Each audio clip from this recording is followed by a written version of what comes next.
అలాగే ముఖ్యంగా ఎన్డీఏ ప్రభుత్వం వాళ్ళకి నా కృతజ్ఞతలు తెలియజేసుకుంటాను, అభినందనలు తెలియజేసుకుంటాను. ముఖ్యంగా 12,000 కోట్ల రూపాయలు ఏదైతే స్టీల్ ప్లాంట్కి ప్యాకేజ్ అనౌన్స్ చేశారో, అలాగే రాజధాని అభివృద్ధి కోసం, అలాగే ఈ యొక్క రైల్వే జోన్ విషయంలో అయితేనేమి, అలాగే ఇక పోలవరం విషయంలో అయితేనేమి వాళ్ళు అందిస్తున్న సహాయ సహకారాలకి నా కృతజ్ఞతలు.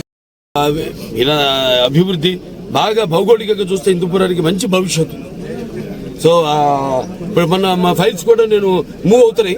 మొన్న 92 కోట్లు ఏదైతే ఈ యొక్క రోడ్స్ వాటికి స్పెషల్ డెవలప్మెంట్ ఫండ్ కింద సీఎం గారు మంజూరు చేస్తున్నారు.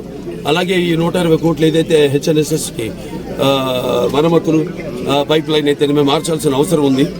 అలాగే ఇంటింటికి కొలాయి నీళ్లు ఇవ్వడానికి అయితేనేమి, ప్రతి కొలాయికి నీళ్లు ఇవ్వడానికి అయితేనేమి, అలాగే ఈ మాకు ఇది ఉంది